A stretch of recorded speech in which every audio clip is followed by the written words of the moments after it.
আসছেন? আমাকে সাক্ষী নিয়ে কেন দিতে আসছে জানেন? কারণ ওদের হাতে দেখলে আপনারা তো মনে করবেন ওরা ছাত্রলীগ, ওরা অমুক দল, তমুক দল, শিবির, রাজাকার ইত্যাদি।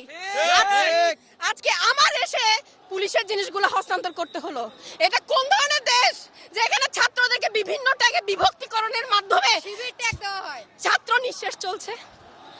আমি এখন এই জ্যাকেটগুলা ওনাদের হাতে দিলাম। আমি দেখলাম আমাদের পুলিশ ভাইরা আমাদের প্রতি শ্রদ্ধাশীল, স্নেহশীলও বটে। ওনাদেরকে উস্কানি দিয়ে বারবার আমাদেরকে হত্যা করার জন্য উস্কানি দিয়েন না। ওনারা মানবিক আছে, আপনারা মানবিক হন। আমার বাচ্চারা শান্ত আছে, আমরা সুশৃঙ্খল আছি। আজকে আমরা রাস্তায় নেমেছি, নিজেদের দায়িত্ব পালন করছি, সাথে আমরা রাষ্ট্রকে সংস্কার করতে চাচ্ছি। আমাদেরকে জামাত, শিবির, রাজাকার বলে আর বেশি দূর আমাদেরকে স্টিগমা দিয়েন না। আমরা এদেশের নাগরিক,